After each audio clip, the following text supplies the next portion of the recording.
जी कैफेट आज के लेक्चर का आगाज करते हैं। लेक्चर नंबर हमारा 14। इससे पहले प्रीवियस चैप्टर 1 में हमने स्टडी किया था एश्योरेंस एंगेजमेंट में 5 एलिमेंट्स होते हैं, 3 party relationship, subject matter, suitable criteria, evidence और रिपोर्ट। चैप्टर 2 में हमने कुछ एलिमेंट्स को स्टडी किया था जिनमें 3 पार्टीज, सब्जेक्ट मैटर और क्राइटेरिया, इन 3 चीज़ों के बारे में हमने डिस्कशन कर ली थी। जो नेक्स्ट चैप्टर है हमारे चैप्टर 3 और 4, ये रिमेनिंग 2 एलिमेंट्स के बारे में हमें बताएंगे, डिटेल डिस्कशन होगी इनके ऊपर। चैप्टर 3 डिस्कस कर रहा है एविडेंस को और चैप्टर 4 डिस्कस कर रहा है रिपोर्ट को, रिटन एश्योरेंस रिपोर्ट को। इसके साथ ही हमारे 5 एलिमेंट्स कंप्लीट हो जाएंगे। तो चैप्टर 3 जो है हम स्टार्ट करने जा रहे हैं, ये रिलेट कर रहा है किससे, किस एलिमेंट से? एविडेंस से। हमने स्टडी किया था ना 5 एलिमेंट्स में कि एश्योरेंस एंगेजमेंट का एक एलिमेंट होता है एविडेंस, जिसे सफिशिएंट एंड एप्रोप्रिएट होना चाहिए। ठीक है, हमने ये स्टडी किया कि ऑडिटर की रिस्पॉन्सिबिलिटी है to obtain reasonable assurance. Opinion express करना है उसने रिपोर्ट में, ओपिनियन एक्सप्रेस करने के लिए उसे रीजनेबल एश्योरेंस ऑब्टेन करनी है और रीजनेबल एश्योरेंस ऑब्टेन करने के लिए एविडेंस ऑब्टेन करना है। ठीक है, और एविडेंस कैसे ऑब्टेन करेगा? प्रोसीजर परफॉर्म करेगा। ठीक है, तो बेसिकली एश्योरेंस या रीजनेबल एश्योरेंस क्या है ये हम पढ़ चुके हैं। चैप्टर 3 हमें बता रहा है एविडेंस क्या होता है और एविडेंस को ऑब्टेन करने के लिए कितनी तरह के प्रोसीजर हम परफॉर्म कर सकते हैं। यानी चैप्टर 3 हमें 2 चीज़ों के बारे में बताएगा, एविडेंस के बारे में और प्रोसीजर्स के बारे में। आज के लेक्चर में हम जो डिस्कशन करेंगे वो एविडेंस के बारे में करेंगे।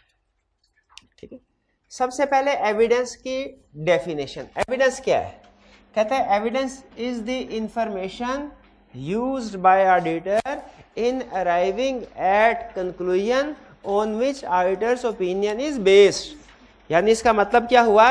एविडेंस से मुराद हर वो इंफॉर्मेशन है जिसको ऑडिटर यूज करता है अपने ओपिनियन पे पहुंचने के लिए। और ओपिनियन क्या है? कि फाइनेंशियल स्टेटमेंट ठीक है या गलत।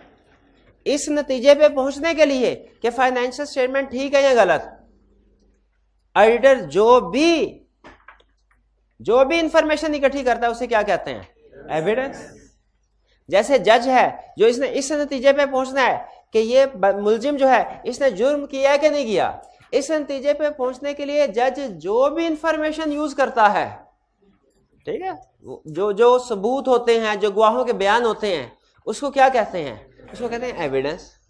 वो उसका लीगल एविडेंस है, ये हमारा ऑडिट एविडेंस है। कंसेप्ट वही है कि ऑडिटर इस नतीजे पे पहुंचने के लिए, किस नतीजे पे पहुंचने के लिए कि फाइनेंशियल स्टेटमेंट ठीक है या गलत, इस नतीजे पे पहुंचने के लिए जो भी इंफॉर्मेशन यूज करेगा उसे हम क्या कहते हैं? एविडेंस। एविडेंस का मतलब समझ आ गया? जैसे अगर आप ये देखना चाहते हैं कि सेल्स सही रिकॉर्ड हुई है कि नहीं, सेल्स ठीक है, वो true and fair view present करती है कि नहीं, उसके लिए आपके पास क्या एविडेंस होगा? Sales invoices. सेल इनवॉइसेस ये क्या, ये पहले भी डिस्कशन हुई थी इसको। तो ये क्या है? Sales invoices, good dispatch note. और इसी तरह अगर आप ये देखना चाहते हैं कि परचेजेस सही है कि नहीं, ठीक है, उनमें कोई मिसस्टेटमेंट नहीं, तो उसके लिए क्या एविडेंस होगा? Purchase invoices, purchase order, good sheet note वगैरह। अगर आप देखना चाहते हैं सैलरीज एक्सपेंसेस ठीक है कि नहीं, उसके लिए एविडेंस क्या होगा? तो ये सारे एविडेंस है। यानी ओवरऑल ये देखने के लिए कि फाइनेंशियल स्टेटमेंट्स ठीक है कि नहीं, true and fair view present कर रहे हैं कि नहीं, आप जो भी इंफॉर्मेशन यूज करेंगे वो इंफॉर्मेशन वर्बल ओरल फॉर्म में भी हो सकती है, रिटन फॉर्म में भी हो सकती है, इंटरनल भी हो सकती है, एक्सटर्नल भी हो सकती है। वो जो भी इंफॉर्मेशन यूज करेंगे आप, उसे हम क्या कहते हैं? एविडेंस। एविडेंस का कंसेप्ट समझ आ गया किसको कहते हैं एविडेंस? अच्छा, चलिए अगला क्वेश्चन।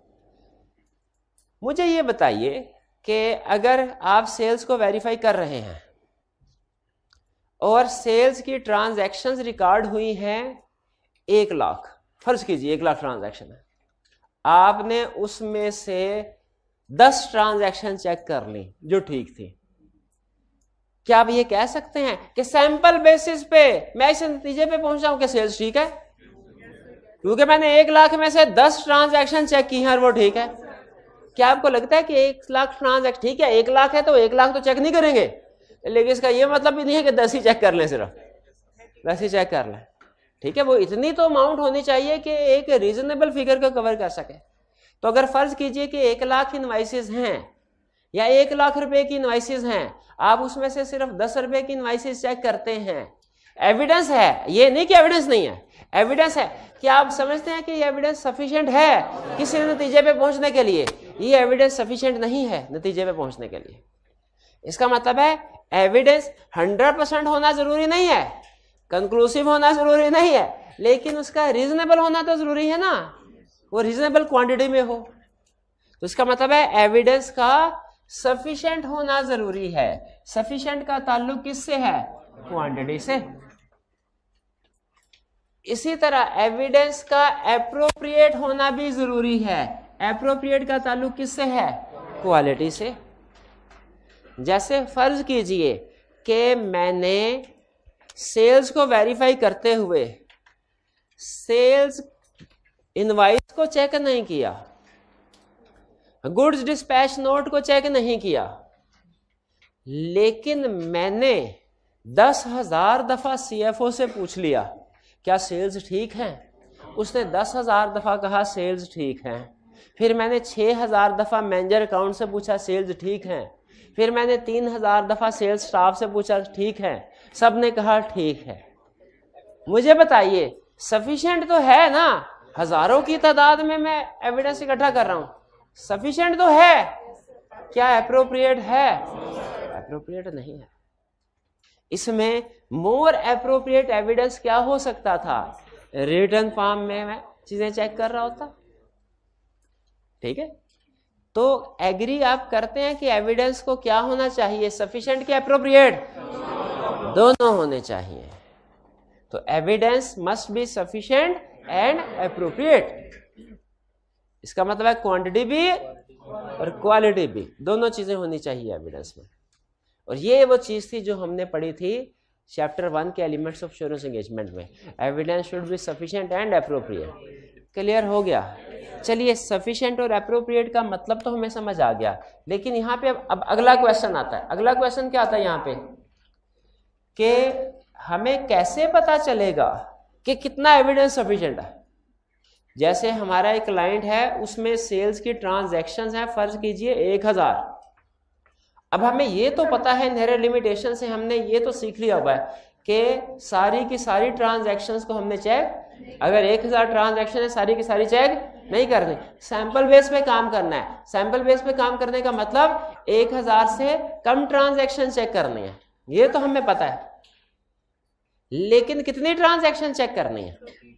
क्या वो 100 ट्रांजैक्शन होनी चाहिए, 200, 300, 400, 500, 600, 700, 800, कितनी होनी चाहिए? ये वेरी करेगा एग्जैक्टली। किसी क्लाइंट पे हो सकता है हम 300, 400 ट्रांजैक्शन चेक कर लें, किसी क्लाइंट पे हो सकता है 600, 700 ट्रांजैक्शन चेक कर लें, ठीक। हाँ, अभी एक चीज किन फैक्टर्स पे डिपेंड करता है कि less evidence will be sufficient या more evidence will be sufficient. 200 invoices will be sufficient या 800 invoices will be sufficient out of 1000। ये किस पे डिपेंड करता है? ये कुछ फैक्टर पे डिपेंड करता है, ठीक है? ये फैक्टर समझना जरूरी है हमारे लिए। रिप्रोडक्शन के क्वेश्चन में तो शायद पूछे ना पूछे, लेकिन कंसेप्ट ये बहुत स्ट्रांग बिल्ड करते हैं ये फैक्टर्स। तो हम क्या सीखने जा रहे हैं कि एविडेंस का सफिशिएंट होना जरूरी है, यानी एक रीजनेबल क्वांटिटी होनी चाहिए। लेकिन साथ ही साथ ये भी ध्यान में रखिएगा, ऑडिटिंग स्टैंडर्ड ने कोई परसेंटेज, कोई नंबर नहीं दिया हुआ कि 70% ट्रांजैक्शन हमेशा चेक करना ये सफिशिएंट होगा, 40% ट्रांजैक्शन चेक करना हमेशा ये सफिशिएंट होगा। कोई नंबर ऑडिटिंग स्टैंडर्ड ने नहीं दिया, बल्कि क्या कहा हुआ है कि ये ऑडिटर की प्रोफेशनल जजमेंट पे डिपेंड करता है। ये ऑडिटर खुद डिसाइड करेगा कि सफिशिएंट एविडेंस हो गया कि नहीं हो गया। हमने कहा अच्छा अगर ऑडिटर खुद डिसाइड करेगा वो तो 2 इनवॉइसेस चेक करके कहेगा सफिशिएंट हो गया। उसने कहा नहीं, प्रोफेशनल जजमेंट भी हमेशा कुछ फैक्टर्स पे डिपेंड करती है।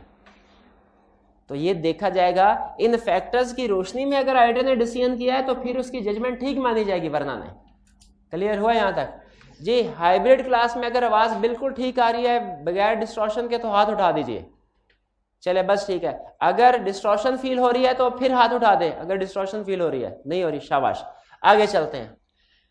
हम कहां तक पहुंचे हैं कि एविडेंस को होना चाहिए सफिशिएंट।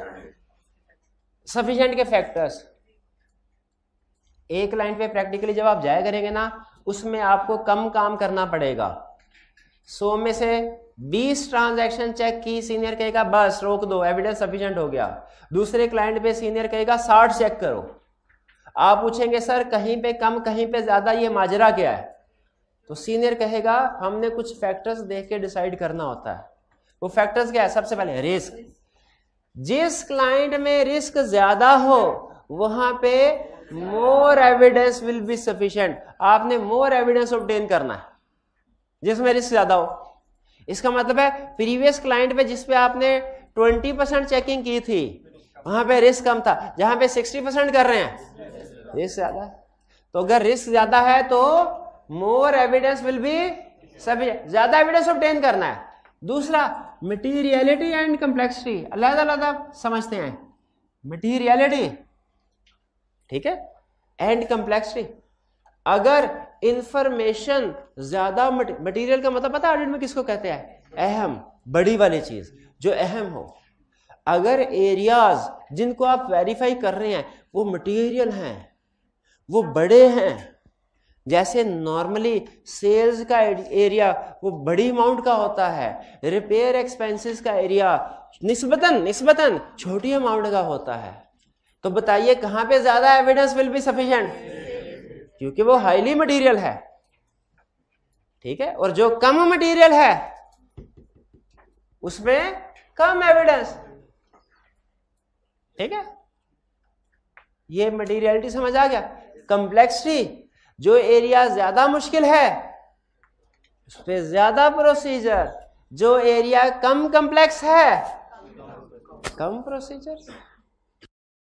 जो आपका टॉपिक ज्यादा मुश्किल है काउंटिंग का, कॉस्ट का, ऑडिट का, उसके ज्यादा प्रैक्टिस। और जो कम मुश्किल है वैसे ही होता है ना, ऑडिट में भी ऐसे ही होता है। ठीक है, लीज का एरिया है और फिक्स एसेट्स बाइंग का एरिया है। फिक्स एसेट में दोनों तरह से बाइंग हो एक्विजिशन हो सकती है ना, लीज से भी बाइंग से भी। कौन सा एरिया ज्यादा कम्प्लेक्स है उस पर ज्यादा प्रोसीजर परफॉर्म, उस पर ज्यादा एविडेंस इकट्ठा करना होगा। उस पर तो डिस्क्लोजर वगैरह भी होते हैं शायद, जबकि परचेज में इतने डिस्क्लोजर नहीं होते, परचेज और फिक्स एसेट में। नहीं क्लियर हुआ? अच्छा, नेक्स्ट कंसेप्ट बहुत अहम है, ये केस स्टडी में यूज होगा और 3-4 टॉपिक्स में यूज होगा। Auditors knowledge and experience.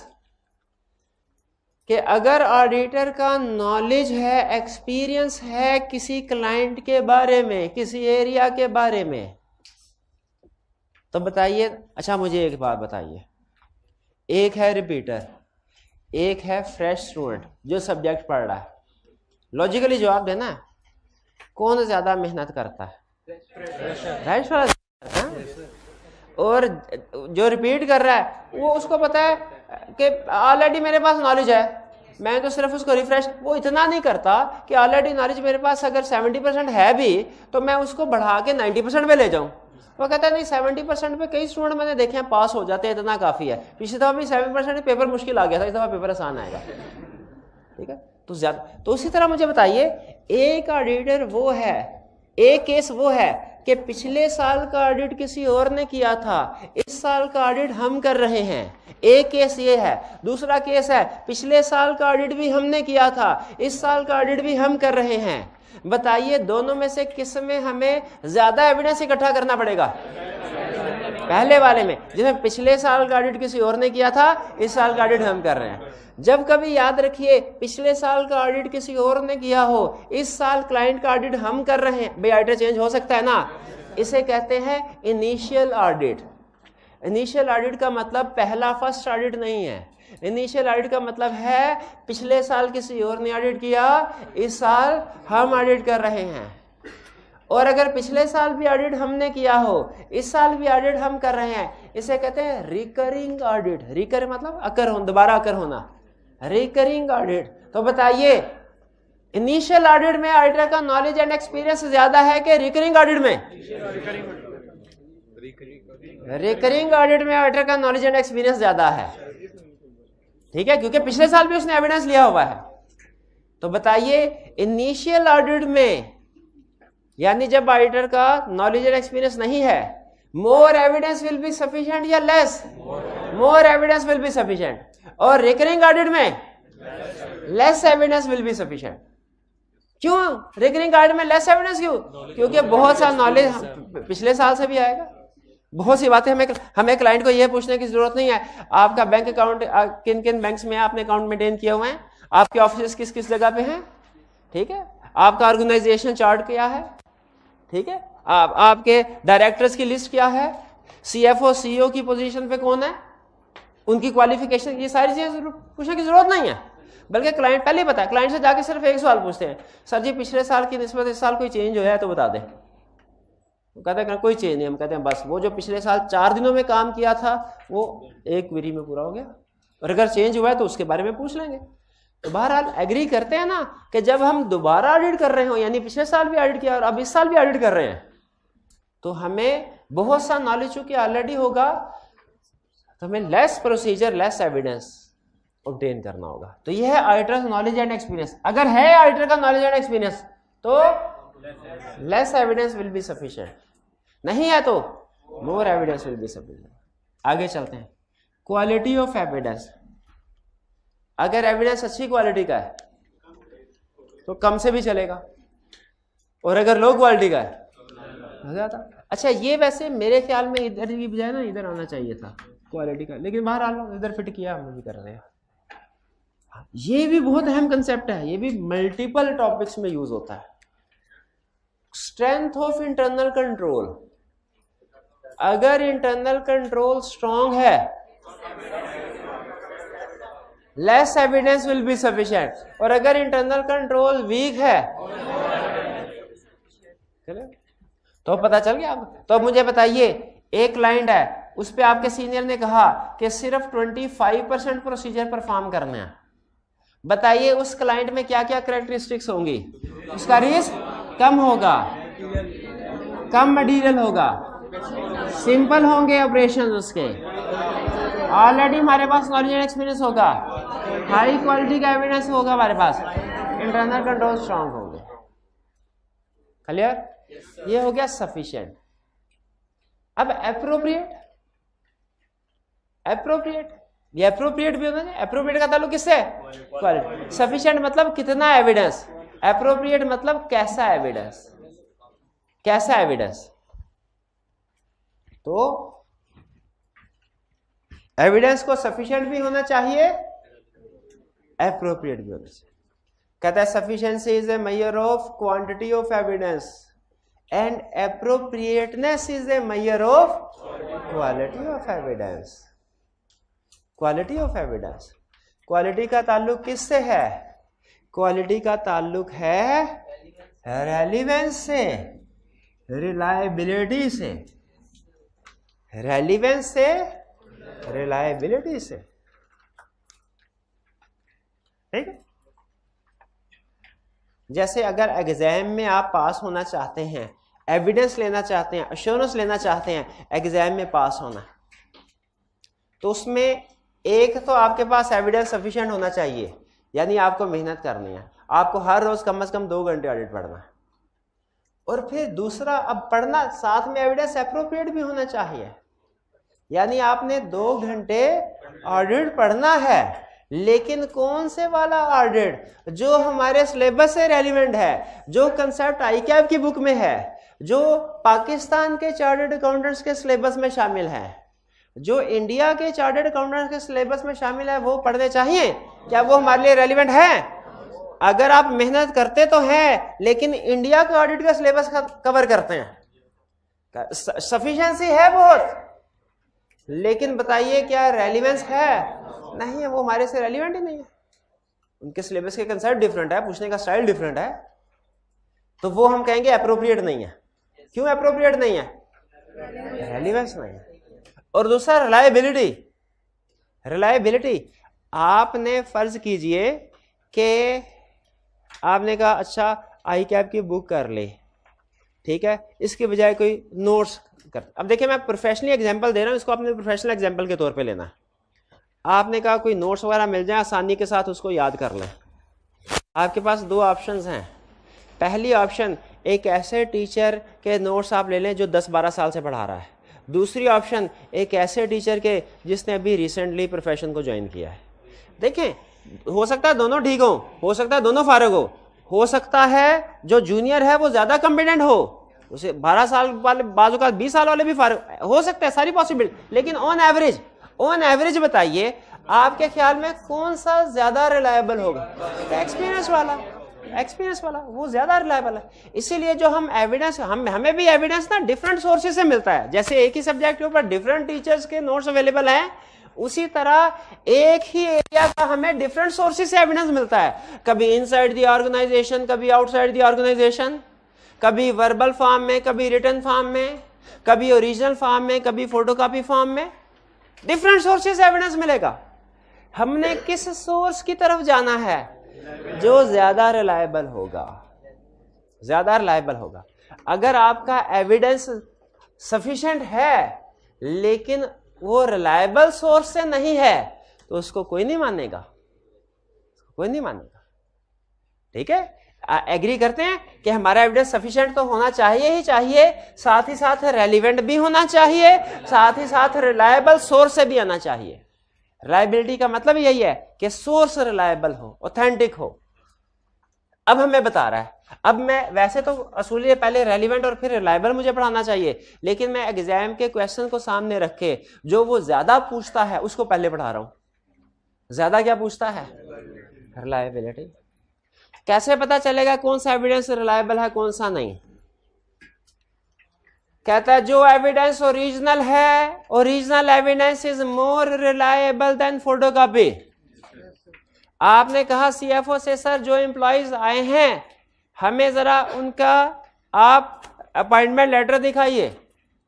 CFO ने कहा ये फोटोकॉपी पड़ी है। हम कहेंगे ओरिजिनल भी तो आप ही के पास होता है, हमें ओरिजिनल दिखाइए। अगर ओरिजिनल ना दिखाए सीएफओ, एविडेंस लेस रिलायबल हो गया। आपने नोट किया होगा जहां कहीं प्रैक्टिकली कोई क्रिटिकल इशू होता है ना, वहां पे आपसे कहा, कोई क्रिटिकल ट्रांजैक्शन हो, वहां आपसे कहा जाता है ओरिजिनल आईडी कार्ड दिखाओ, ओरिजिनल आईडी कार्ड। हालांकि फोटोकॉपी आप दिखाते हैं, कहते हैं फोटोकॉपी से नहीं काम चलेगा, क्योंकि फोटोकॉपी में आपको 2 नंबरिया हो सकते हैं।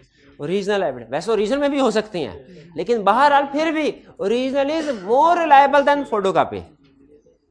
एग्री करते हैं? तो आप प्रैक्टिस में जाके अगर ओरिजिनल एविडेंस अवेलेबल हो तो आप ओरिजिनल एविडेंस से तसल्ली करेंगे कि फोटोकॉपी से? ओरिजिनल से। बाज़ औक़ात हम प्रैक्टिकली पता है लिस्टेड कंपनी के ऑडिट में जाते थे ना, वहाँ पे उन्होंने क्लाइंट के साथ purchase order, sales order agree किए होते थे। तो सम टाइम कोई बड़ा सेल्स ऑर्डर होता था ना, वो हमें फोटोकॉपी दे देते थे। हम कहते थे नहीं सर, हमें ओरिजिनल भी तो आपके पास होगा ना। वो कहते ओरिजिनल बड़ी दूर पड़ा हुआ है। हमने कहा कोई बात नहीं, हम लाहौर से इस्लामाबाद आ गए हैं तो यहाँ पे दूसरी बिल्डिंग में नहीं जा सकते, चले जाएंगे, लेकिन हमें चाहिए ओरिजिनल एविडेंस। क्यों? ओरिजिनल और रिलायबल देन फोटो। भैया समझ आती है ना बात? ये सारी कॉमन सेंस की बातें हैं। फिर external evidence is more reliable then internal. एक एविडेंस आपको इंटरनल से मुराद विद इन द ऑर्गेनाइजेशन मिले, दूसरा एविडेंस एक्सटर्नल यानी आउटसाइड द ऑर्गेनाइजेशन मिले। कौन सा एविडेंस ज्यादा रिलायबल? एक्सटर्नल। अच्छा, मैं ये नहीं कह रहा कि हमेशा एक्सटर्नल पे रिलाई करो, लेकिन मैं ये कह रहा हूं बनिस्बत दोनों के एक्सटर्नल ज्यादा रिलायबल, क्योंकि एक्सटर्नल पार्टी को नॉर्मली झूठ बोलने की जरूरत नहीं होती, इंटरनल पार्टी को झूठ बोलने की जरूरत होती है, उसका फायदा होता है सीएफओ सीईओ का। ठीक है, तो मुझे ये बताइए कि अगर सीएफओ कहे हमारे खिलाफ कोई केस नहीं है, लॉयर कहे कि हमारे खिलाफ कंपनी के खिलाफ केस पेंडिंग है, किसकी बात मानेंगे? गलत। मैंने आपको बताया था जब कभी इनकंसिस्टेंसी हो फर्दर प्रोसीजर परफॉर्म करना है। यहां पे मैं आपको ये सिखाना चाह रहा हूं कि एक्सटर्नल मोर रिलायबल है, ये नहीं कह रहा कि ओनली एक्सटर्नल इज रिलायबल, ये नहीं सिखा रहा कि ओनली एक्सटर्नल इज रिलायबल, बल्कि क्या सिखा रहा हूं, एक्सटर्नल इज मोर रिलायबल। अगर कभी इनकंसिस्टेंसी आ जाए तो हमने इन्वेस्टिगेट करना है, दोनों में से कोई भी ठीक कोई भी गलत हो सकता है। एग्री करते हैं? अच्छा मुझे बताइए, एक है सेल इनवाइस। सेल इनवाइस आपको पता क्या होते हैं, क्या होती है?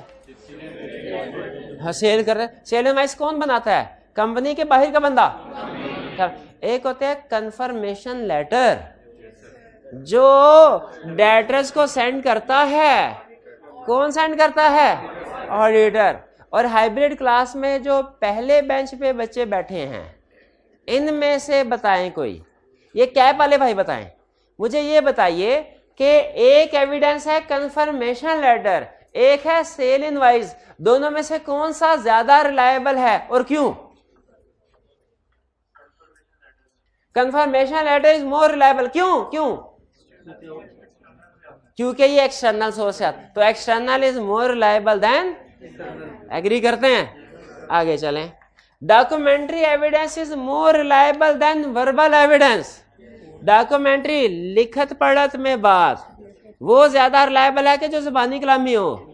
लिखत पढ़त में। जुबानी कलामी तो लोग मुकर जाते हैं ना, हाँ तो मैं इफ्तारी कराऊंगा, शाम को कहते हैं जी मुझे भूल गया मैंने क्या कहा था। तो रिटर्न फॉर्म में होगा तो हम भूलने थोड़ी देंगे इसको। तो documentary evidence is more reliable then, ठीक है। उसी तरह मुझे बताइए, एक है मैनेजमेंट से ओरल रिप्रेजेंटेशन लेना, जो ऑडिट के दौरान में हम लेते रहते हैं बाज़ जगह। एक है मैनेजमेंट से रिटर्न रिप्रेजेंटेशन लेना, जो नॉर्मली हम ऑडिट के एंड में लेते हैं। क्या दोनों का स्टेटस एक जैसा है? कौन सा ज्यादा रिलायबल है? रिटर्न। यही वजह है कि हालांकि हम ऑडिट के दौरान में भी वर्बली रिप्रेजेंटेशन मैनेजमेंट से लेते रहते हैं, लेकिन उसके बावजूद एंड पे रिटर्न फॉर्म में रिप्रेजेंटेशन लेटर जरूर। क्यों? Return is more reliable then. इसी तरह एक और एग्जांपल, केस 1, हमने बैंक को फोन करके कहा बताओ हमारे क्लाइंट का बैलेंस क्या है, उसने फोन पे बता दिया। केस नंबर 2, हमने बैंक को कंफर्मेशन लेटर लिखा रिटर्न फॉर्म में, उसने रिटर्न फॉर्म में कंफर्म किया। कौन सा ज्यादा रिलायबल?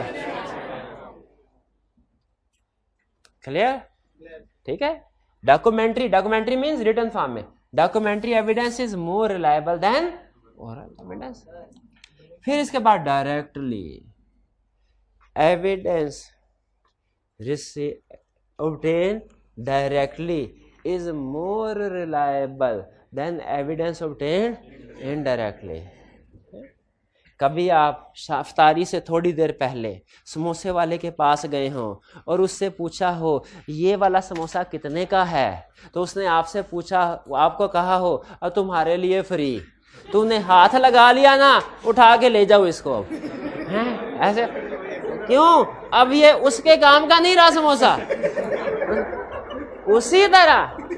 उसी तरह मुझे ये बताइए, हमने कंफर्मेशन लेटर सेंड किया बैंक को, हमने कंफर्मेशन लेटर सेंड किया डेटर को, हमने कंफर्मेशन लेटर सेंड किया क्रेडिटर को। इन लोगों को क्या चाहिए कि जवाब किसको भेजे? हमें। लेकिन इन्होंने जवाब गलती से भेज दिया क्लाइंट को, और क्लाइंट ने लिफाफा खोला, कंफर्मेशन निकाले, सीधा पदरा करके कहा सर ये लीजिए कंफर्मेशन के जवाब आ गए हैं। क्या हमें एक्सेप्ट कर लेने चाहिए? क्यों नहीं करने चाहिए? क्योंकि क्लाइंट के थ्रू आया ना, तो क्लाइंट उसमें हेर फेर कर सकता है। हो सकता है जो जवाब उसकी फेवर में आए हों वो उसने हमें दे दिए, जो उसके अगेंस्ट हो वो उसने फाड़ के फेंक दिए। या हिस्ट्री में बाज़ औक़ात ऐसे भी होता है कि क्लाइंट कंफर्मेशन की स्कैनिंग करवा के स्कैन कॉपी में चेंज करके दोबारा कॉपी निकलवा के हमें वो वाला वर्जन दे देता है। हिस्ट्री में ऐसी एग्जांपल भी मौजूद है। तो चूंकि क्लाइंट के थ्रू जो चीज आएगी, क्लाइंट इसमें रिकॉर्ड टेम्परिंग कर सकता है, इसलिए हम क्लाइंट को क्या कहते हैं कि भाई अगर तुम्हारे हाथ लग गए ना एविडेंस को, ये कंफर्मेशन हमारे काम की नहीं रही। क्यों? क्योंकि वो एविडेंस जो डायरेक्टली हमारे पास पहुंचा इज मोर रिलायबल देन वो एविडेंस जो इनडायरेक्टली पहुंचा। इनडायरेक्टली से मुराद क्या है? Through management hands. मैनेजमेंट, उसकी रिलायबिलिटी कम हो जाती है क्योंकि उसमें रिकॉर्ड टेम्परिंग का रिस्क हो जाता है। ये डायरेक्टली वाली बात समझ आ गई? बात समझ आ गई डायरेक्टली वाली? और एग्जांपल सुना है आपने भाई, इंटरनल कंट्रोल की कोई एक एग्जांपल सुना है, बताएं। Stock count, BRS, segregation of duty. आपने CFO से पूछा सर हर मंथ स्टॉक काउंट करते हैं? उसने कहा जी सर करते हैं। एविडेंस है? एविडेंस है बिल्कुल। दूसरा केस, मंथ एंड पे आप खुद वेयर हाउस में पहुंच गए और देख रहे हैं स्टॉक काउंट हो रहा है कि नहीं हो रहा, ये भी एक एविडेंस है। दोनों हैं स्टॉक काउंट से रिलेटेड। बताइए कौन सा लेस रिलायबल, कौन सा मोर? पहले, inquiry is less reliable than observation. Observation ज्यादा रिलायबल है इंक्वायरी से। ठीक है, वो आपने सुना होगा कि कानों सुनी बात आंखों देखी जैसी नहीं होती। ये जो इंक्वायरी होती है ये कौन सी बात है? कानों सुनी। ऑब्जर्वेशन क्या है? आंखों देख। तो कौन सी ज्यादा रिलायबल है? आंखों देखी। यही सिखा रहा है। सही लेसन दे रहा है कि नहीं दे रहा? आगे चलते हैं।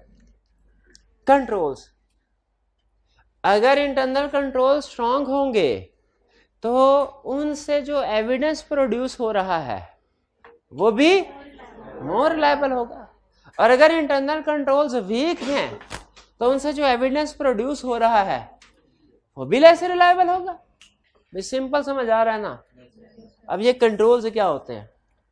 कंट्रोल्स क्या होते हैं? जैसे फर्ज कीजिए एक सेल इनवाइस है, आपने देखी, उसके ऊपर एक मैनेजर अकाउंटेंट ने प्रिपेयर किया और मैनेजर अकाउंट्स ने रीचेक के साइन किए। आपने अक्सर देखा होगा इनवाइसेस पे लिखा होता है रीचेक्ड बाय। ठीक है, तो एक बंदा प्रिपेयर कर रहा होता है और दूसरा बंदा उसको रीचेक कर रहा। क्या ये रीचेक किस लिए करता है? कि गलती ना हो गई हो इसमें, और फिर साइन कर देता है। क्या ये रीचेक करके साइन करना इंटरनल कंट्रोल है? आपके सामने दो इनवाइसेस आई, एक इनवाइसेस में रीचेकिंग हुई है, दूसरी इनवाइसेस में रीचेकिंग नहीं हुई। आपने एक नजर दोनों को देखा, डिटेल काम अभी किया ही नहीं किसी के ऊपर भी, एक नजर दोनों में देखा। बताइए किस में रिस्क ज्यादा है गलती का? रीचेकिंग नहीं हुई। किस पे आप ज्यादा रिलाई करेंगे? जिस पे रीचेकिंग हुई है। तो जब इंटरनल कंट्रोल स्ट्रांग होगा तो आपका एविडेंस मोर रिलायबल होगा। ठीक है, इसी तरह कंट्रोल्स की एक एग्जांपल है प्री नंबरिंग होना। प्री नंबरिंग होना, हमारे ऑडिट में असूल है हर डॉक्यूमेंट की प्री नंबरिंग होनी चाहिए। हर डॉक्यूमेंट की, आपके सामने जो इस वक्त किताब है, क्या उसकी प्री नंबरिंग होनी चाहिए? क्यों होनी चाहिए? ताकि आपको पता चल जाए कोई पेज मिसिंग तो नहीं है। वरना अगर प्री नंबरिंग ना हो और कोई पेज मिस हो जाए, आपके फरिश्तों को भी नहीं पता चलना कोई पेज मिस है। आपने कहना कंसेप्ट ऐसे ही चल रहा था, कंसेप्ट ऐसे ही चल रहा था। वो चाहे उधर जमीन की बात कर रहा हो और 200 आसमान की बात कर रहा हो, दरमियान में सफा गायब है, आप क्या समझेंगे? कंसेप्ट ऐसे चल रहा है। तो लेकिन अगर प्री नंबरिंग होगी आपको पता चल जाएगा ना पेज मिसिंग है। तो प्री नंबरिंग क्या इंश्योर करती है? Completeness of transactions. Pre numbering क्या? जहां पे प्री नंबरिंग होगी ये एक अच्छा कंट्रोल समझा जाता है, प्री नंबरिंग ऑफ डॉक्यूमेंट्स। इसका मतलब क्या है? अगर कोई डॉक्यूमेंट मिस हुआ आपको फौरन पता चल जाएगा ट्रांजैक्शंस कंप्लीट नहीं है। जैसे चेक बुक आपने अगर कभी जिंदगी में देखी हो, अगर देखी है तो बताइए प्री नंबरिंग होती है उसके ऊपर? किस लिए प्री नंबरिंग होती है? इसीलिए कि कोई दूसरा अगर चेक निकाल दे आपको पता चल जाए, फौरन बैंक को फोन करें, सर इस चेक नंबर की पेमेंट रोक दीजिएगा। बताइए प्री नंबरिंग का फायदा हुआ कि नहीं हुआ? बताइए प्री नंबरिंग मिस स्टेटमेंट को, फ्रॉड को रोकती है कि नहीं रोकती? रोकती है। तो pre numbering is a good control. तो बताइए अगर गुड कंट्रोल्स हैं, कंट्रोल स्ट्रॉन्ग है, तो आपका एविडेंस क्या होगा? एक लाइन पे ऐड करने के लिए गए, आपको पता चला सेल इनवॉइसेस प्री नंबर्ड हैं। दूसरे क्लाइंट पे ऐड करने के लिए गए, पता चला सेल इनवॉइसेस प्री नंबर्ड नहीं है। बताइए किस में रिस्क कम है? जिसमें प्री नंबरिंग है, क्योंकि इसमें अगर कोई सेल इनवॉइस स्किप होगी ना, तो आपके सामने स्क्रीन पे वो सारा सेल इनवॉइस की नंबरिंग आ रही होगी। आप कहेंगे 680, 681, 682, 684, 683 किधर गया? ये ट्रांजैक्शन मिसिंग है, पता चल जाएगा कि नहीं? लेकिन अगर प्री नंबरिंग हो ही नहीं, फिर तो ना पता चलेगा। तो इसका मतलब एग्री करते हैं, इंटरनल कंट्रोल्स होना अच्छी बात है, और इससे हमारा एविडेंस ज्यादा रिलायबल होता है, इससे रिस्क भी कम हो जाता है। भाई प्री नंबरिंग समझ आ गई क्या होते हैं? ये थे रिलायबिलिटी के 500 पॉइंट्स, याद हो गए आपको? अगर एग्जाम में आपसे पूछे कि रिलायबिलिटी के पॉइंट्स बताइए, बता देंगे? सम टाइम आपसे रिप्रोडक्शन के क्वेश्चन में पूछ सकता है रिलायबिलिटी के पॉइंट बताओ। सम टाइम आपसे इसी कंसेप्ट को केस स्टडी में पूछ सकता है। केस स्टडी में कैसे पूछ सकता है? हाइब्रिड क्लास में जो सेकंड लास्ट बेंच पे स्टूडेंट बैठे हैं, इनमें से किसी भी स्टूडेंट को माइक दीजिए जरा, और वो स्टूडेंट मेरे सवाल का जवाब दे। क्या मैं आपको एक एविडेंस बताने लगा हूं? एविडेंस आपने मुझे बताना है कि ये हाईली रिलायबल है, लो रिलायबल है, कि मॉडरेटली रिलायबल है। अच्छा, आपके डिसीजन के आपको कोई नंबर नहीं मिलेगा, लेकिन उसको जस्टिफाई करवाने के मार्क्स मिलेंगे कि मैंने इसे हाई रिलायबल कहा है इसलिए क्योंकि इसमें ये चीज है, ये चीज है, ये चीज है। मैंने इसे लो रिलायबल कहा है इसलिए क्योंकि इसमें ये चीज नहीं है, ये चीज नहीं है। बस बात समझ आ गई जी? माइक पहुंच गया भाई के पास? जी भाई तैयार हैं? अरे भाई तैयार हैं? चलिए, आपकी आवाज जो है वो तो नहीं कह रही कि आप तैयार हैं। बहरहाल एविडेंस है कंफर्मेशन लेटर। कंफर्मेशन लेटर, पहले डिसीजन बताइए आपके हाथ में कंफर्मेशन लेटर कैसा एविडेंस है? मोर रिलायबल, शाबाश, साबित कीजिए। एक्सटर्नल है, शाबाश। दूसरा डॉक्यूमेंट्री है, तीसरा डायरेक्ट है, ओरिजिनल भी है, रीजनल भी है। इंटरनल कंट्रोल वाला, क्योंकि वो तो इंटरनल एविडेंस के लिए है। बे क्लियर हो गई ये बात? अच्छा, और सुनिए फिर, और बताइए जी। उससे वो आप बताना शुरू हो गए थे, उसकी आवाज वो भी सोच रहा था। चलिए भाई, अभी जरा ऊंची आवाज में बताइएगा। अगला एविडेंस आ रहा है, आपने बताना है इसकी रिलायबिलिटी के ऊपर कमेंट करना है। Oral representation bye CFO. कोई हमने सवाल पूछा, उसके ऊपर सीएफओ ने ओरल रिप्रेजेंटेशन दी। जी बताइए, हाई, लो, मॉडरेट? क्या नहीं, जो स्टूडेंट जिससे हाइब्रिड में पूछ रहे हैं जी, लो है। रीजन बताइए क्यों लो है? रिलायबिलिटी क्यों लो है जी? डॉक्यूमेंट्री नहीं है, शाबाश, और एक्सटर्नल भी नहीं है, हाँ इंटरनल है, बिल्कुल, हाँ जी। और इंडायरेक्टली है ही मैनेजमेंट के थ्रू, मैनेजमेंट से है, बिल्कुल ठीक है, शाबाश। ये लो एविडेंस है। तो आपको समझ लग गई कि हमारा एविडेंस रिलायबल होना चाहिए। सफिशिएंट भी समझ आ गया, रिलायबल। अब आ जाए रेलिवेंस। अच्छा, रेलिवेंस में सुन लें, ट्रांजैक्शन, प्रोसेसिंग, फाइनेंशियल स्टेटमेंट्स। क्या हम सिर्फ ऑडिट में फाइनेंशियल स्टेटमेंट्स को टेस्ट करते हैं कि इंटरनल कंट्रोल को भी? क्यों? क्या हमने इंटरनल कंट्रोल पे भी ओपिनियन देना होता है? तो फिर क्यों इंटरनल कंट्रोल को टेस्ट करते हैं? क्योंकि वो इनडायरेक्टली फाइनेंशियल स्टेटमेंट को इफेक्ट करते हैं, और हम इंटरनल कंट्रोल को टेस्ट करके रिस्क असेस करते हैं। कंट्रोल स्ट्रॉन्ग, रिस्क कम, कंट्रोल वीक, रिस्क ज्यादा। अच्छा, तो इसका मतलब इससे तो आप एग्री करते हैं, अच्छी बात, काम मेरा आसान हो गया, कि फाइनेंशियल स्टेटमेंट को भी टेस्ट करना चाहिए जो अच्छा मुझे बताइए, दोनों को टेस्ट करने के प्रोसीजर एक जैसे होंगे क्या? अलग अलग होंगे ना। शाबाश। क्यों अलग अलग? क्योंकि प्रोसेसिंग इंटरनल कंट्रोल्स में, हम इंटरनल कंट्रोल्स में, ये इंटरनल कंट्रोल कर लें, हम पॉलिसीज एंड प्रोसीजर्स को चेक कर रहे हैं, साइन हुए हैं कि नहीं हुए, अप्रूवल हुई है कि नहीं हुई, सेग्रीगेशन ऑफ ड्यूटीज है कि नहीं है, बैंक रिकंसिलिएशन स्टैंडर्ड बन रहे हैं कि नहीं बन रहे। इसमें हम अमाउंट्स के ऊपर फोकस नहीं कर रहे होते, पॉलिसीज एंड प्रोसीजर के ऊपर फोकस कर रहे होते हैं। इंटरनल कंट्रोल की चेकिंग और फाइनेंशियल स्टेटमेंट की चेकिंग क्यों फर्क है? क्योंकि इंटरनल कंट्रोल की चेकिंग में हम पॉलिसी एंड प्रोसीजर के ऊपर फोकस कर रहे होते हैं, और फाइनेंशियल स्टेटमेंट्स की चेकिंग में हम अमाउंट्स के ऊपर, नंबर्स के ऊपर फोकस कर रहे होते हैं। इसलिए दोनों को चेक करने के प्रोसीजर भी डिफरेंट।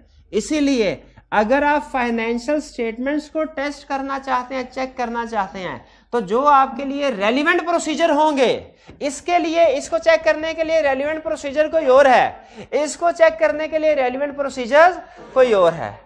कह रहे अगर आपने इंटरनल कंट्रोल्स को टेस्ट करना है तो आपका जो रेलिवेंट प्रोसीजर होगा उसे कहते हैं टेस्ट ऑफ कंट्रोल्स। और अगर आप फाइनेंशियल स्टेटमेंट्स को चेक करना चाहते हैं तो जो उसके लिए रेलिवेंट प्रोसीजर होते हैं उन्हें कहते हैं सब्सटेंटिव प्रोसीजर्स। क्या कहते हैं? Substantive procedure. Test of controls, बोले test of control, substantive procedure, test of control, substantive procedure. Test of controls किस लिए हैं? इंटरनल कंट्रोल को टेस्ट करने के लिए। सब्सटेंटिव प्रोसीजर किस लिए हैं? फाइनेंशियल स्टेटमेंट्स को चेक करने के लिए। यही वो बता रहा है कि टेस्ट ऑफ कंट्रोल्स किससे रेलिवेंट है? इंटरनल कंट्रोल से, उनको टेस्ट करने के लिए। सब्सटेंटिव प्रोसीजर्स फाइनेंशियल स्टेटमेंट से रेलिवेंट है। अगर मैं आपसे कहूं फाइनेंशियल स्टेटमेंट को चेक करो और आप टेस्ट ऑफ कंट्रोल परफॉर्म करके आ जाएं, मुझे शाबाश देनी चाहिए कि फांसी? यस। क्यों?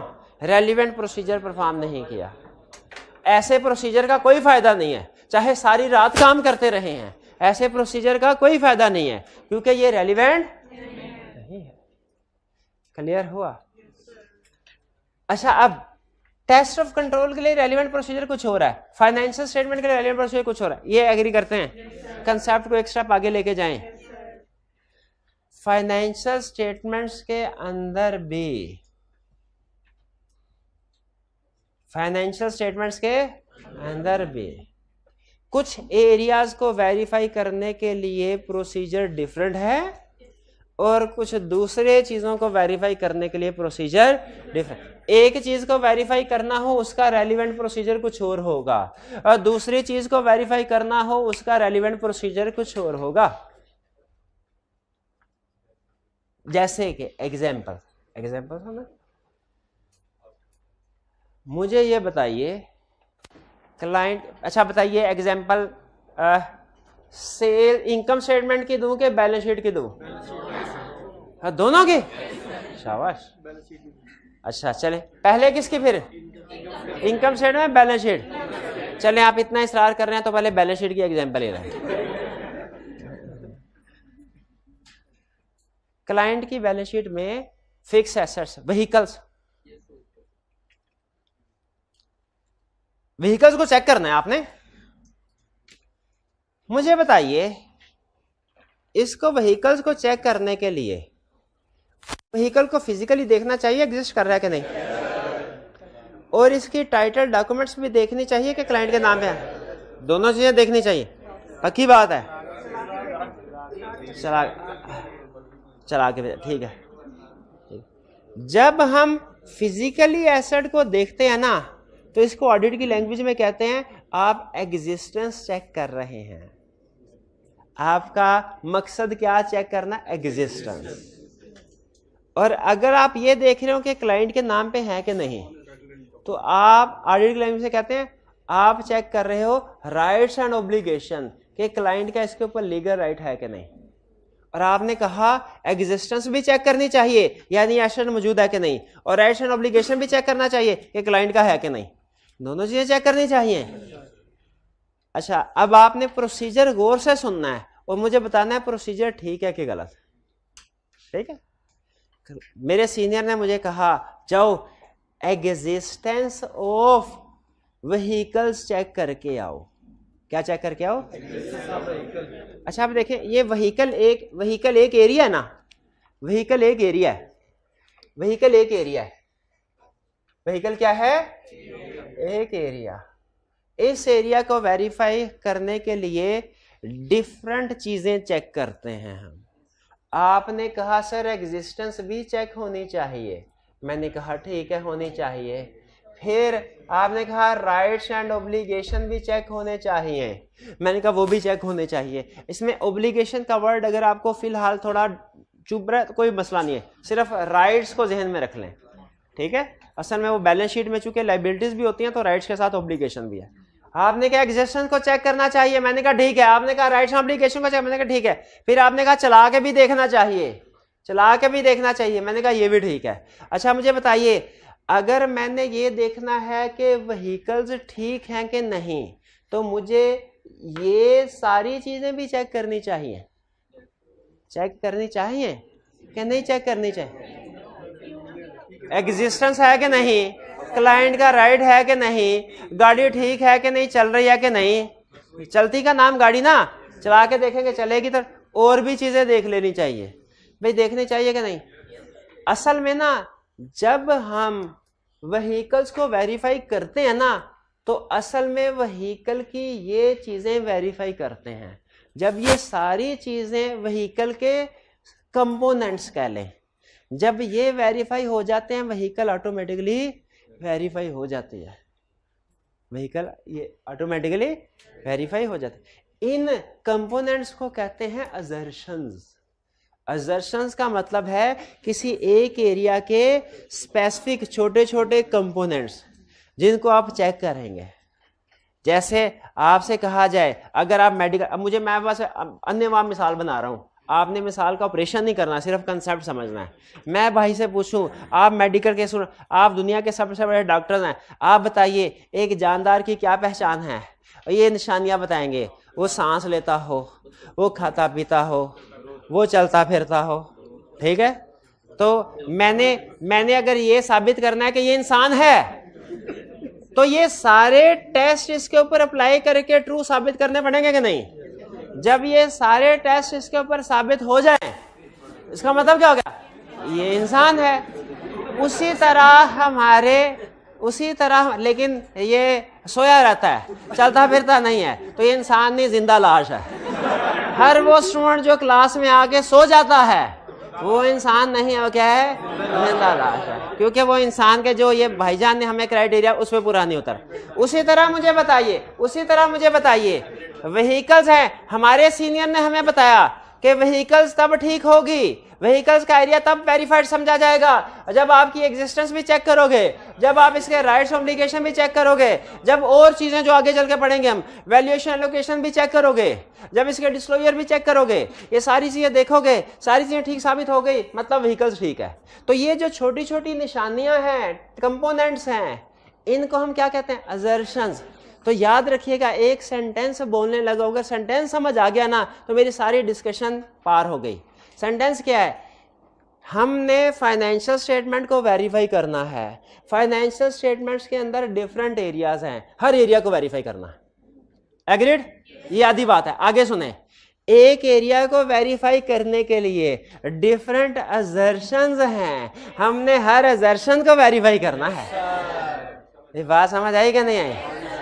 इस तरह का मिलता जुलता कंसेप्ट ना, वो मैट्रिक में जब 9वीं 10वीं क्लास में था तब पढ़ा था, वो मुझे भूल गया। वो कहते थे, वो इस तरह का होता था कि एक मॉलिक्यूल होता है, मॉलिक्यूल के अंदर क्या होता है? एटम।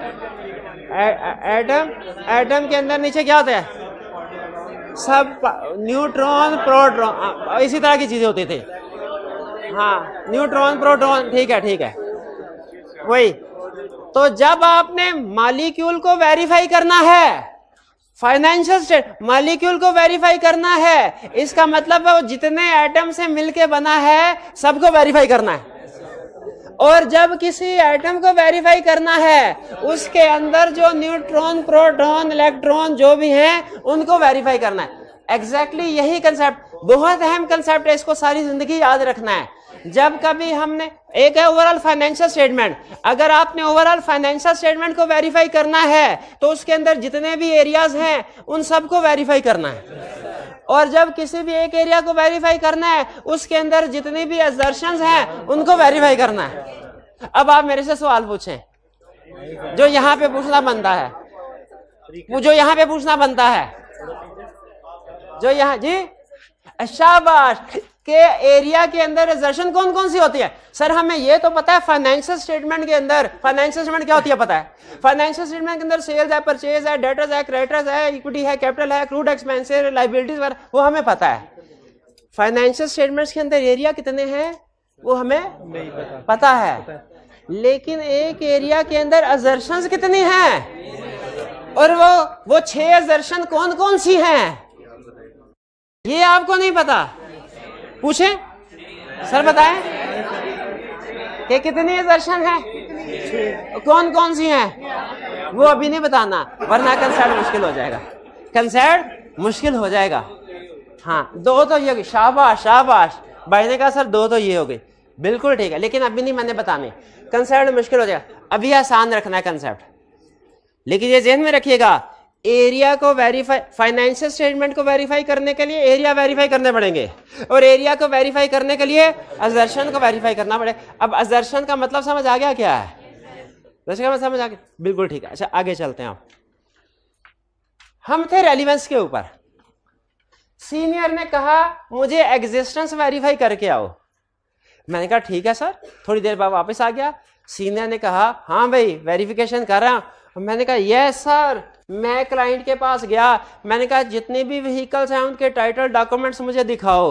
उसने दिखाए, मैंने चेक कर लिया, सारे टाइटल डॉक्यूमेंट्स कंपनी के नाम पे थे। सीनियर ने एक लगाई मुझे, क्यों लगाई?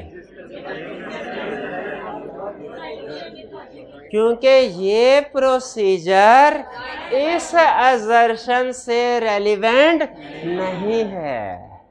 तो रेलिवेंस का मतलब क्या है? हमारा प्रोसीजर, हमारा एविडेंस हमारे असर्शन के साथ रेलिवेंट होना चाहिए। जो हम असर्शन वेरीफाई करना चाहते हैं, हमारा प्रोसीजर, हमारा एविडेंस उससे रेलिवेंट होना। ये जो मैंने आपको एग्जांपल दी ये रेलिवेंट नहीं थी, रेलिवेंट नहीं थी ना। ये किससे रेलिवेंट थी? टाइटल डॉक्यूमेंट्स को चेक करना, राइट। ये इस बात को साबित करती है कि क्लाइंट का लीगल राइट है गाड़ियों के ऊपर। तो मुझे बताइए फिर एग्जिस्टेंस को वेरीफाई करने के लिए, दुनिया का कोई भी एसेट है उसकी एग्जिस्टेंस को वेरीफाई करने के लिए रेलिवेंट प्रोसीजर क्या है? फिर उसको जाके चेक कर लो, जिसको हम कहते हैं फिजिकल वेरिफिकेशन। फिजिकल वेरिफिकेशन कर लो। भैया समझ आया? तो अब एग्री करते हैं कि हम जो प्रोसीजर परफॉर्म करें, जो हमारा मकसद है और जो हमारा प्रोसीजर है रेलिवेंट होने चाहिए। ये ना हो मकसद सीए है और प्रोसीजर फेसबुक यूट्यूब है, वो रेलिवेंट है क्या? वो कोई रेलिवेंट नहीं है। उससे क्या, ये प्रोसीजर जितने मर्जी सफिशिएंट परफॉर्म कर लें, एक दिन में 16-16 घंटे ये प्रोसीजर परफॉर्म कर लें, क्या इससे वो दर्शन, वो मकसद पूरा होगा? नहीं हो। क्यों? रेलिवेंट नहीं है, रेलिवेंट नहीं है। आगे चलते हैं। इसके बाद अब ये मैंने आपको एग्जांपल दी बैलेंस शीट की, लेकिन आपको समझ नहीं आई, नहीं समझ आई। अब एग्जांपल इनकम स्टेटमेंट की, उससे समझाने की कोशिश करते हैं, शायद इससे समझ आ जाए। अच्छा मुझे ये बताएं, लेकिन ये एग्जांपल जो है ना ये थोड़ी टेक्निकल है, ये आपको नहीं समझ आएगी, रहने दो।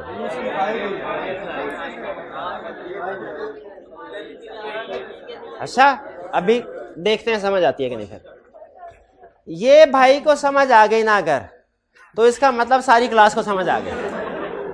ठीक है भाई। इनकम स्टेटमेंट में कोई सा एक एरिया बता दे अपनी मर्जी का, सेल्स, चलें ठीक है, सेल्स को लेके चलते हैं, ठीक है, जैसे आपकी मर्जी। मुझे बताइए सेल्स में क्या ये मिस स्टेटमेंट है कि सेल्स ओवरस्टेट हो जाए? क्या ये मिस स्टेटमेंट हो सकते हैं अंडरस्टेट हो जाए? तो हमें क्या ये चेक करना चाहिए ना सिर्फ कि कहीं ओवरस्टेटेड तो नहीं है, ये भी चेक करना चाहिए अंडरस्टेटेड तो नहीं है, ये भी चेक करना चाहिए, ये भी चेक करना चाहिए। अच्छा, आपको पता है सेल्स की ट्रांजैक्शन रिकॉर्ड काउंटिंग में किसी ने सेल्स सिस्टम पढ़ा है? कोई माइका लाल जिसको याद हो सेल्स सिस्टम जो काउंटिंग में पढ़ा है ना? सेल्स कैसे रिकॉर्ड होती है? पहले सेल इनवॉइस बनती है, गुड्स डिस्पैच नोट नहीं। चलें, क्या आपको इतना पता है कि जब कभी जर्नल में सेल्स की एंट्री होती है डेटर्स डेबिट सेल्स क्रेडिट, उससे पहले गुड्स डिस्पैच नोट बनता है, उससे पहले गुड डिस्पैच नोट बनता है, उसके बाद सेल इनवॉइस बनती है और वो लेजर में रिकॉर्ड, ये तो पता है ना? तो इसका मतलब है एक है गुड डिस्पैच नोट बनना और एक सेल इनवॉइस जो कि टी काउंट में रिकॉर्ड होती है। टी काउंट के अंदर जरा मुझे बताइए, इतने चार्टर्ड अकाउंटेंट बड़े बड़े बैठे हैं, टी काउंट के अंदर सेल इनवॉइस रिकॉर्ड होती है कि गुड डिस्पैच नोट? शाबाश। गुड डिस्पैच नोट पे तो नॉर्मली अमाउंट होती नहीं है, उस पर ये होता है कितनी चीजें गई हैं, तो सेल इनवॉइस ये ध्यान में रखिएगा। अच्छा, क्या ऐसा हो सकता है, और से सुनिएगा, क्या ऐसा हो सकता है गुड डिस्पैच नोट हैं 10 और टी काउंट में ट्रांजैक्शन रिकॉर्ड हो गई हैं 8? हो सकता है कि नहीं? हाँ, इसको हम क्या कहेंगे? अंडरस्टेटेड। इसको क्या कहेंगे? Sales is understated. लिखा हुआ समझ नहीं आ रहा होगा लेकिन इसलिए बोल रहा हूं, सेल्स इज अंडरस्टेटेड। और क्या ऐसा हो सकता है गुड डिस्पैच नोट 10 हो, टी काउंट में ट्रांजैक्शन 12 रिकॉर्ड हुई हैं? इसको क्या कहते हैं? ओवरस्टेटेड। अब मैं सिर्फ एक क्वेश्चन, क्या इसमें आप क्या एज ऑडिटर क्या ढूंढना चाहते हैं? वो ट्रांजैक्शन जो अकर हो गई हैं लेकिन रिकॉर्ड नहीं हुई। क्या ढूंढना चाहते हैं? ऊपर वाले हिस्सा में, ऊपर वाले में ए केस में क्या ढूंढना चाहते हैं? ट्रांजैक्शन जो अकर हो गई हैं रिकॉर्ड नहीं हुई। ये आपको कहां से मिलेंगी? जीडीएन से सैंपल उठाना पड़ेगा कि टी काउंट से? ये चीज, इसके लिए रेलिवेंट प्रोसीजर क्या है? अगर आप ये देखना चाहते हैं कि अंडरस्टेटेड तो नहीं है, अंडरस्टेटेड का मतलब अब देखें ये कंप्लीट रिकॉर्ड नहीं ना हुई, तो अंडरस्टेटेड का वर्ड भी बोल सकते हैं, ये भी बोल सकते हैं नॉट कंप्लीट। नॉट कंप्लीट भाई ये भी बोल सकते हैं कि नहीं? भाई ये भी बोल सकते हैं कि ट्रांजैक्शन नॉट कंप्लीट है, अंडरस्टेटेड है, सेल्स अंडरस्टेटेड है, ये ठीक कह रहा हूं मैं। सेल्स नॉट कंप्लीटली रिकॉर्डेड है, ठीक कह रहा हूं मैं। तो जो गलतियां हैं वो ढूंढनी है, कहां से सफर शुरू करेंगे? यहां से। सैंपल कहां से सिलेक्ट करना है? जीडीएन से। और चेक करना है टी काउंट में एंट्री पड़ी कि नहीं पड़ी। जिस ट्रांजैक्शन, अब देखें जिनकी जो जीडीएन रिकॉर्ड हुई है टी काउंट में एंट्री नहीं है, वो कहां से मिलेगा? यहां से मिलेगा। तो इसका मतलब है रेलिवेंट प्रोसीजर क्या होगा? To select sample from GDN and check and trace into T count. ये बात समझ आई कि नहीं आई?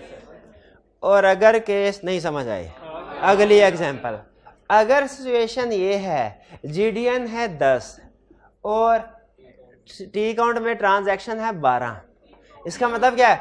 ओवरस्टेटेड है, ओवरस्टेटेड है। इसको हम कहते हैं ओ फॉर ओवरस्टेटेड, और फिर कहते हैं O for not occurred.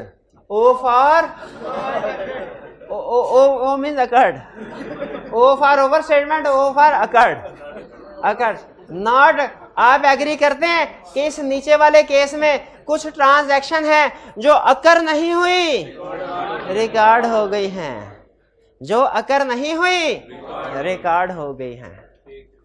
Clear हो गई है बात? जो तो इसके लिए अब आप ऐसी ट्रांजैक्शन ढूंढना चाहते हैं जो अकर नहीं हुई लेकिन रिकॉर्ड हो गई हैं, तो सफर कहां से शुरू करना है? सैंपल कहां से उठाना है? टी काउंट से। और ट्रेस करना है किसके साथ? जीडीएन के साथ कंपेयर करते हैं। जिस ट्रांजैक्शन का जीडीएन है वो ठीक है, लेकिन जिस ट्रांजैक्शन का जीडीएन नहीं है वो फेक, रिकॉर्ड तो हो गई है, अकर नहीं हुई। समझ आया आपको? अब ये देखें, अब समझाना क्या चाह रहा था, अब कंक्लूजन के ऊपर बात ला रहा हूं। डोर के दो सिरे होते हैं, ए डोर के एक सिरे से दूसरे की तरफ जाएं तो प्रोसीजर कुछ और है और एविडेंस कुछ और है, और अगर दूसरे सिरे से पहले सिरे की तरफ आए, ये प्रोसीजर कुछ और है, ये एविडेंस कुछ और है। अगर आप रिकॉर्डेड अमाउंट से स्पोर्टिंग डॉक्यूमेंट्स की तरफ जाएं, रिकॉर्डेड अमाउंट से स्पोर्टिंग डॉक्यूमेंट्स की तरफ जाएं, रिकॉर्डेड अमाउंट से स्पोर्टिंग डॉक्यूमेंट्स की तरफ जाएं, तो ये कौन सी असर्शन को वेरीफाई करेगा? अकरेंस को, कि अकर हुई है कि नहीं, अकरेंस को। और अगर आप स्पोर्टिंग डॉक्यूमेंट से रिकॉर्डेड अमाउंट की तरफ आए, अगर स्पोर्टिंग डॉक्यूमेंट से रिकॉर्डेड अमाउंट की तरफ आए, तो ये वेरीफाई करेगा कंप्लीटनेस को, यानी जो ट्रांजैक्शंस आपकी मिसिंग है वो सामने आ जाएंगी, और इसमें जो ट्रांजैक्शन फेक है वो सामने आ जाएगी। कंप्लीटनेस का मतलब क्या है? कि जो ट्रांजैक्शन मिसिंग है वो सामने आ जाएंगी। अकरेंस का मतलब क्या है? जो ट्रांजैक्शन फेक हैं, नॉट अकर्ड, वो सामने आ जाएंगी। कंप्लीटनेस का मतलब क्या है? कि जो ट्रांजैक्शन मिसिंग है वो कंप्लीटनेस असर्शन का मतलब क्या है? कि जो ट्रांजैक्शन मिसिंग है वो सामने आ जाए। अकरेंस का मतलब क्या है? जो ट्रांजैक्शन फेक है वो सामने आ जाए। अगर आप कंप्लीटनेस को इंश्योर करना चाहते हैं, सफर कहां से शुरू करना है? स्पोर्टिंग डॉक्यूमेंट से। शाबाश, स्पोर्टिंग डॉक्यूमेंट से रिकॉर्डेड अमाउंट की तरफ देखेंगे। रिकॉर्डेड का मतलब टी काउंट में रिकॉर्ड होते हैं। और अगर आप अकरेंस को देखना चाहते हैं रिकॉर्डेड अमाउंट से, तो शाबाश, बेहतरीन। ये एक मुश्किल कंसेप्ट था, लेकिन जिसको ये एग्जाम्पल समझ आ गई ना, और अकरेंस और कंप्लीटनेस का मतलब समझ आ गया, और आखिरी चीज ये समझ आ गई कि अकरेंस चेक करने के लिए किधर से किधर, जिसको सब कुछ भूल गया आज के लेक्चर में, सिर्फ इतना याद रह गया ना कि अकरेंस को चेक करने के लिए किधर से किधर जाना है और कंप्लीटनेस को चेक करने के लिए किधर से किधर आना है, उसका आज का लेक्चर पार है। क्योंकि बाकी की सारी चीजें घर जाके पढ़ के भी आपको समझ आ जाएगी एक दफा सुन लिया तो, लेकिन ये चीज जो है ना, ये क्रिटिकल एनालिसिस मांगती है जी। हाइब्रिड वाले भाई जी कोई क्वेश्चन पूछना चाहते हैं? जीडीएन को भी बिल्कुल, जीडीएन को टी काउंट में शो नहीं करते। यहां पे मैं ये कह रहा हूं कि जिस ट्रांजैक्शन का जीडीएन बना है, हम देखेंगे वो ट्रांजैक्शन टी काउंट में रिकॉर्ड हुई है कि नहीं। हम ये देख रहे हैं कि जिस ट्रांजैक्शन का जीडीएन बना है, ट्रांजैक्शन टी काउंट में रिकॉर्ड हुई है कि नहीं। आपको पता है प्रैक्टिकली जो टी काउंट में ट्रांजैक्शन रिकॉर्ड होती है ना, ये क्या है? टाइम खत्म हो गया, ये कह रहे हैं? अच्छा चलें, ठीक है। प्रैक्टिकली हर ट्रांजैक्शन के साथ सारी चीजें लगी होती हैं। एक सेल्स की ट्रांजैक्शन के साथ इनवॉइस भी होती है, जीडीएन वगैरह भी होती है जी। कुछ समझ आया? अच्छा, आपने घर जाके ये तो याद कर लेना है, लेकिन खास तौर पे ये छोटा सा टेबल है, खास तौर पे ये जरूर समझ लीजिएगा, जरूर, बहुत अहम है, आगे चल के बहुत जगहों पे काम आएगा टेबल। ठीक है जी। ये logical connection between assertion and procedure, ये भी समझ आ गया। चले, आज का लेक्चर यहाँ पे खत्म करते हैं।